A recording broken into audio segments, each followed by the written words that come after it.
Y vamos a otro tema. Hablar de los niños, del cáncer, lamentablemente. En nuestro país, cerca de 500 pequeños son diagnosticados con algún tipo de cáncer anualmente. A pesar de la alta tasa de sobrevida, que alcanza cerca del 77% de los casos a los 5 años, un 30% de los menores debe trasladarse hasta la capital. El centralismo nuevamente para poder recibir tratamiento. Esto debido a que es la única ciudad con centros de alta complejidad que tratan este tipo de enfermedades. Queremos analizar la situación a nivel nacional. Estamos junto a Nicolás Rojas del Río, oncólogo infantil de la Clínica Dávila, que nos acompaña a esta hora en el estudio. Muchas gracias, doctor, por estar con nosotros. Buenos días. Buenos días. A ver, lo hablábamos y estábamos fuera de cámara comentando respecto de el diagnóstico temprano, lo importante que es. Y quiero partir con esto porque como mamá uno siempre está preocupada de sus hijos. Y si se le pasa un detalle, la culpabilidad es tan alta que emocionalmente me imagino que es un golpe fuertísimo cuando efectivamente hay un diagnóstico. Por lo mismo, en general, ¿a qué deberíamos estar atentos respecto del cáncer infantil? Sí podemos generalizar las sintomatologías, ¿verdad? Sí, lamentablemente muchos de los cánceres o de los tumores en los niños se presentan con una serie, con un conjunto de síntomas o de signos que no son específicos de los tumores o de los cánceres. En ese sentido, nosotros como equipo de salud tenemos que estar muy atentos, ¿cierto? Y estar con un alto índice de sospecha para poder derivar, para poder pedir los exámenes adecuados, para poder establecer en forma rápida el diagnóstico.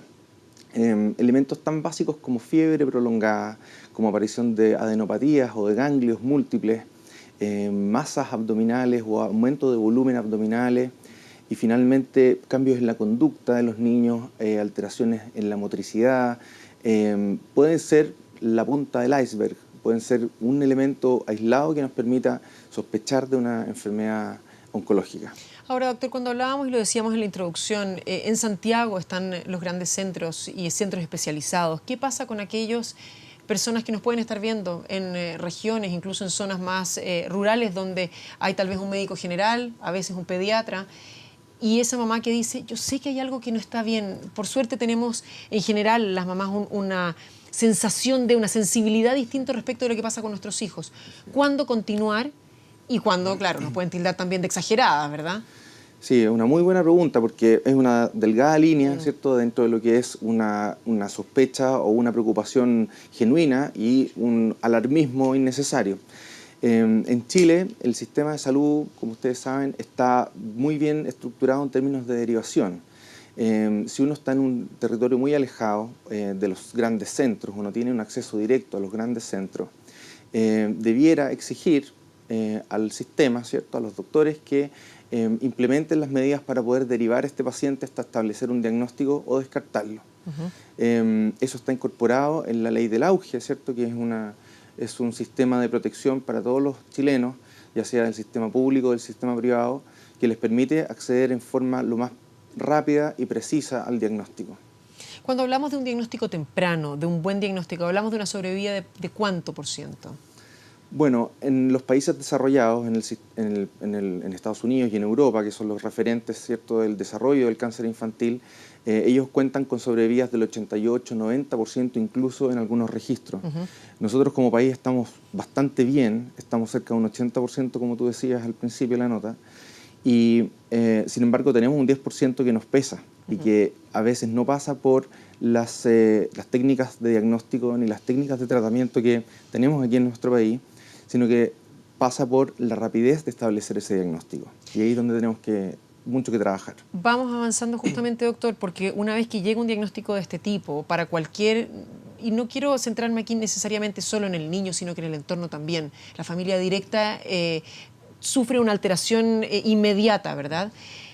¿Cuál es el ideal para ustedes? Porque esto es un trabajo conjunto entre familia, médicos, incluso muchas veces el colegio, las amistades, la familia extendida.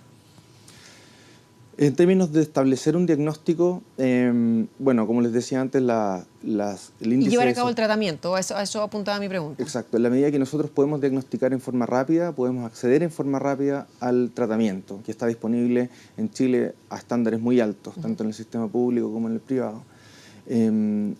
La repercusión familiar y la repercusión que tiene en la sociedad el cáncer infantil es muy potente. No solo para la familia, que tiene que muchas veces todas las personas que son diagnosticadas en provincia y eso corresponde a prácticamente la mitad de la población, tienen que venirse a Santiago a recibir estos tratamientos de alta complejidad. Tienen que dejar sus trabajos, tienen que dejar hijos, a veces en las ciudades donde están, donde son originarios, y otras cosas como por ejemplo el colegio, ¿cierto? Que ellos tienen a veces tratamientos de mínimo 6 meses, un año, a veces más.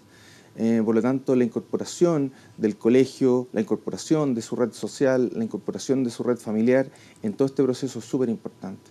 Ahora, ¿qué posibilidades tenemos en Chile? Sé que en otros países existe y existe bastante, incluso empresas privadas que se asocian con hospitales y las generan. Estas casas, un poco de acogida para las familias cuando tienen que venir con estos tratamientos largos de los cuales usted hablaba y se pueden quedar en un lugar, porque no todos tienen familiares o una red de apoyo que les permita estar en Santiago mientras se llevan a cabo estos tratamientos. Sí, efectivamente existen en Chile algunas fundaciones que ofrecen estas casas de acogida a las familias que tienen que trasladarse, ya sea para uno de sus padres o para los dos o por algún hermano, en fin, que tengan que venirse. Sin embargo, nunca son suficientes. En otras partes, como tú dices, hay algunas fundaciones ampliamente conocidas, grandes empresas de beneficencia, que tienen relación con empresas de alimentos, en fin, y que está todo súper bien estructurado, son maravillosas en otras partes del mundo. Sin embargo, aquí todavía creo que nos falta un poquito y muchas familias tienen que hacer lo posible dentro de sus redes, como decía, para tener disponibilidad de un alojamiento, etcétera. Doctor, el cáncer lamentablemente es un mal que avanza, que parece que nos cuesta frenarlo. Cuando pensábamos que ya se había reducido, vienen otras consecuencias, producto de la obesidad, etcétera. Pero cuando hablamos del cáncer infantil en general, ¿los números apuntan a qué? En la cantidad de mayor prevalencia, ¿de qué tipos de cáncer sufren los niños? El cáncer infantil nosotros lo podríamos diferenciar en los cánceres hematológicos o cánceres comúnmente conocidos como de la sangre, que son las leucemias básicamente, y todo el resto que son los tumores sólidos. Las leucemias dan cuenta del 40% de los cánceres en niños en Chile, y eso es más o menos una tendencia mundial, con pequeñas diferencias en algunos países. El resto se divide en los otros órganos sólidos, siendo los tumores del sistema nervioso central los que ocupan el primer lugar de los tumores sólidos. Ahí hablamos de, me imagino, dolores de cabeza que puedan ser extraños o diferentes, anormales, que también podrían complicar. O cuando estoy tratando de pensar en esto, estoy tratando de adelantarme lo más posible para poder darle señales o consejos a aquellos que nos están viendo, porque sí, cuando uno llega con un diagnóstico temprano, en cualquier orden, siempre es mucho más bueno el pronóstico que se puede ver después de eso. Correcto. Los signos más importantes o síntomas más importantes a considerar en los tumores cerebrales son dolor de cabeza, cuando los niños pueden expresarlo, alteraciones visuales, también cuando los niños son capaces de explicar que no están viendo bien y que a veces se manifiestan con alteraciones motrices, niños que se ven torpes o niños que tienen alguna dificultad en la sensibilidad o en moverse, en fin, en jugar con objetos, alteraciones en la marcha y finalmente vómitos. Vómitos en forma violenta, en forma explosiva, cuando no está relacionado a un cuadro gastrointestinal o de alguna otra naturaleza, uno tiene que pensar o debiera pensar en un posible tumor cerebral. Doctor, cuando los niños los vemos, por ejemplo, con una caída, sobre todo en el verano, son más inquietos, se trepan, etcétera, ¿qué tanto nos podríamos preocupar que esto pueda derivar en algo o no tiene nada que ver y es un mito? Golpes fuertes, me refiero, por ejemplo, no sé, en la cabeza. ¿No? En estricto rigor, un golpe por sí solo no debiera provocar ningún cáncer. A veces ocurre la mala coincidencia de que ese trauma o ese accidente lleva a hacer un examen físico o lleva a hacer una imagen diagnóstica, ¿cierto? Y que revela un tumor que estaba silente hasta ese momento. Bueno, eso sería una buena noticia en definitiva, porque esa caída lleva a que se detecte, ¿no? Exacto. ¿Cuánto es el factor hereditario que puede haber en historias de cáncer? Y con esto, generalmente cuando hay familias donde hay una persona que tiene cáncer, se lleva a que se examine al entorno cercano. Pero hay muchas familias que no, que por el mismo miedo y el rechazo que provocó este gran sufrimiento, entonces tratan de anular lo que ocurrió. En el caso de los niños es bastante diferente a lo que pasa en los adultos. Nosotros entendemos el cáncer infantil como una entidad biológica que se desarrolla diferente a los cánceres de adultos, porque si bien las dos son una enfermedad de origen genético, en la cual la el control de la proliferación de las células está alterado, la alteración de ese control se basa en cosas muy diferentes, ¿cierto? En los adultos uno acumula daño genético en la medida que vive lo suficiente para que se desarrollen esas alteraciones. Sin embargo, en los niños esas alteraciones del control celular ocurren por otra causa. Esas otras causas no necesariamente tienen una carga genética. Entonces pasa que muchas personas o muchas familias tienen un antecedente importante familiar de muchos casos de cáncer, como dices tú, pero que no necesariamente están relacionados a los niños. Existen algunas entidades de algunas alteraciones genéticas bastante puntuales, como el síndrome de Li-Fraumeni, que sí tienen que ver con alguna mayor incidencia o probabilidad de tener un cáncer infantil dentro de una familia. Doctor, cuando hablamos ya no necesariamente un cáncer que se va a desarrollar en una etapa precoz, sino que tal vez después, pero que se podría prevenir durante la infancia. Y me refiero a las vacunas contra el cáncer, en este caso el papiloma humano. ¿Qué tan importante es poner la vacuna? ¿Qué tan relevante solamente en las niñitas, solamente en los hombres? Porque se ha ido masificando las inyecciones en colegios, pero generalmente viene apuntado a las mujeres, no necesariamente a los hombres. En el caso de la vacuna del papiloma humano, previene, ¿cierto?, el desarrollo de un cáncer cervicuterino por la presencia de este virus. En los países más desarrollados, la vacuna está establecida a nivel poblacional, tanto en niñas como en niños, de manera de poder disminuir la carga viral y de manera de poder, en ese sentido, disminuir la aportación y la transmisión del virus. Porque los hombres son los portadores, o pueden ser los portadores, ¿no es verdad? Y todavía creo que es un tema que podría considerarse tabú entre algunos sectores, en los cuales dicen, no, yo no la voy a vacunar porque es como darle permiso para que tenga relaciones. O cosas que uno puede pensar que en el largo plazo le pueden prevenir un cáncer a esa futura mujer, a esa niña hoy. Sí, claro. Yo creo, personalmente, creo que es una intervención que tiene muchos más beneficios que los riesgos o que las cosas negativas que podría tener. Lo que tú planteas pasa por una cosa más bien de tipo moral o en fin, de comportamiento de las familias. Y nosotros como médicos o como equipos de salud tenemos que velar por la prevención del cáncer, independiente de las conductas que se tomen al respecto. Doctor, siendo hoy día el Día Internacional del Cáncer Infantil, ¿cuánta es la información que existe? ¿Cuánta es la educación que existe? Y lo comparo tal vez, no sé, con virus, con enfermedades de las cuales hablamos generalmente todos los veranos respecto del ANTA, en el invierno empezamos con la influenza. ¿Cuánta información hay cuando llegan pacientes a la consulta? Bueno, yo creo que la información hay mucha información, ¿cierto? Desde el punto de vista de los papás, más allá de la información, yo creo que todos como papás pensamos, esto a mí nunca me va a pasar. Absolutamente, no solamente lo pensamos, sino que queremos que nunca sea así, ¿no? Sería lo ideal. Y en ese sentido uno se bloquea y tiene que empezar de cero, por decirlo así, buscar buenas fuentes de información, pero de que existen, existen. ¿Cuánto es el apoyo que se da en los hospitales después de dar un diagnóstico? Y esto porque muchas veces he escuchado que cuando hay un diagnóstico muy radical, la parte emocional es tan clave como la parte física. ¿Cuánto entonces resguardo se le da a una familia después de que se le da un diagnóstico o no hay?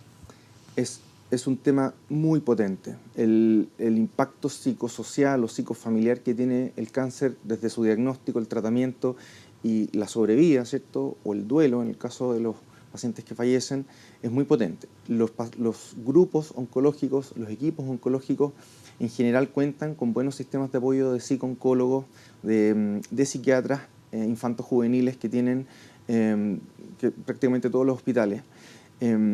Las familias a veces quedan un poquito más desprovistas de ese apoyo, ¿cierto? Y tienen que velar por sus mejores redes nomás, o por lo que su sistema les ofrezca. En cuanto a la parte social y la parte familiar, vuelvo al tema de las pacientes de provincia porque se ven muy afectados. No es lo mismo tener los amigos en la misma comuna que tengan que tomar un avión para poder venir, y el colegio. El colegio es un factor súper importante. Nosotros siempre promovemos que los niños sigan estudiando, se gradúen, pasen de curso con sus compañeros de curso y no signifique una carga extra con todo lo que significa para ellos el aspecto físico, para la familia, el aspecto económico, etc. Por eso que aparecen estas escuelitas, la escuela hospitalaria, ciertos colegios hospitalarios que son pucha, un tremendo regalo para algunas clínicas. Bueno, justamente aquí en nuestro canal entrevistábamos hace algún tiempo a este profesor que hacía una escuela hospitalaria justamente en el sur de nuestro país, que ganó el Global Teacher Prize aquí en Chile y que era un gran ejemplo. Doctor, esto toca un tema que es relevante y que puede tal vez sonar como superfluo cuando estábamos hablando de la vida de una persona, pero la parte estética sí, sobre todo hasta lo que yo he investigado, las niñitas lo pasan muy mal cuando se les cae el pelo. ¿Cuánto apoyo hay en ese sentido? Sé que hay algunas fundaciones en nuestro país que, por ejemplo, tratan de recolectar pelo cortado en peluquerías, digamos, pero que tiene que tener ciertas características para poder confeccionar estas pelucas que son muy caras. Para estas niñas que tienen un problema, que lo han perdido producto de un tratamiento. ¿Existe, no existe, se conoce? Pensando en que cada uno de nosotros puede ayudar de alguna forma. Existen algunos grupos, algunas instancias donde se promueve el uso de estas pelucas, ¿cierto? De algunos turbantes, gorros, que han tratado de hacerlo más ameno, más... Porque además sé que la piel se pone muy sensible. Sí, la piel hay que cuidarla mucho, ¿cierto? Es una piel que está dañada por la quimioterapia y que es una piel que no está expuesta al sol en forma constante, por lo tanto hay que cuidarla mucho.